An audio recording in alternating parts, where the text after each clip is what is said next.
দুই বাংলাদেশিকে রাশিয়ায় পাচার জোর করে নামানো হয়েছে যুদ্ধে। সংসারের সচ্ছলতা ও ভাগ্য বদলের আশায় রাশিয়ায় পাড়ি জমিয়েছিলেন নাটোরের দুই যুবক হুমায়ুন ও রহম। সম্পর্কে তারা শ্যালক ও দুলাভাই, কিন্তু রাশিয়ায় নিয়ে প্রতারকরা তাদের বিক্রি করে দেয় সামরিক বাহিনীর কাছে। পাঠানো হয় রাশিয়া ইউক্রেন যুদ্ধে প্রাণ হারায় শ্যালক হুমায়ুন, আর দুলাভাই প্রাণে বেঁচে গেলেও সে বিভীষিকা কাটিয়ে দেশে ফেরার আকুতিতা। স্বজন হারানোর বেদনায় কাতর এখন হুমায়ুন রহমতের পরিবার।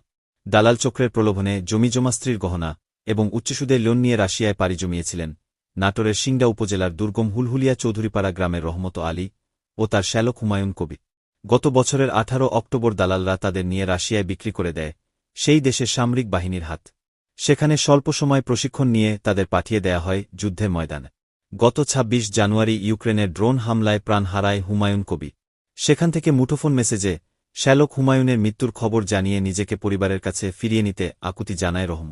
হুমায়ুনের লাশ ও রহমতকে ফেরত পেতে সরকারের কাছে অনুরোধ জানিয়েছে দরিদ্র ও অসহায় পরিবারটি।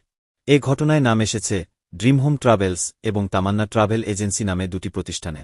রহমত আলী তার পরিবারের কাছে হোয়াটসঅ্যাপে একটি ভয়েস রেকর্ড পাঠিয়েছেন। রেকর্ডটিতে রহমতকে বলতে শোনা যায়, আমি খুব বিপদে আছি, কালকে আবার আমাকে যুদ্ধে লিয়া যাবি।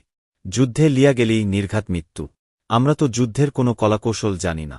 15 দিনের ট্রেনিং দিয়া আমাকে যুদ্ধে লিয়া যাইতেছে। এর আগেও একবার লিয়া গেছে। তোমার মামা নাটোরের কবির মারা গেছে আমার কোলের ওপর। আমি কোনো হালে পলায়ে এসেছি, এখন ট্রেনিং দিয়া আবার লিয়া যাইতেছে। একবার গেছি, আর যাইতে পারব না, আমাক বাঁচা। যুদ্ধক্ষেত্রে মারা যাওয়া কবিরের ভাগিনা মিজানুর রহমান বলেন, আমার মামা কবির আর খালু রহমত আলী একসঙ্গে রাশিয়া গিয়েছে। আমার মামা মারা গেছে। খালু ভয়েস মেসেজে বলেছে তার হাতের ওপর আমার মামা মারা গেছে। এ অবস্থায় থাকলে খালুও মারা যাবে। তিনি বলেন, মামাখালুসহ আরও 10 জনকে প্রথমে সৌদি আরব নিয়ে যাওয়া হয়েছে। পরে আমাদের পরিবারের কাছে আরও টাকা দাবি করে ড্রিম হোম ট্রাভেলস। তারা বলে টাকা না দিলে রাশিয়ায় পাঠাবে না, বাংলাদেশেও ফিরিয়ে আনবে না। বাধ্য হয়ে পরিবারের গহনা জমি বিক্রি করে টাকা পাঠিয়েছে। মামা মারা গেছে, আমরা চাই মামার লাশ আর খালুকে দেশে ফিরিয়ে আনতে। সরকারের কাছে অনুরোধ, তারা যেন ব্যবস্থা নেন।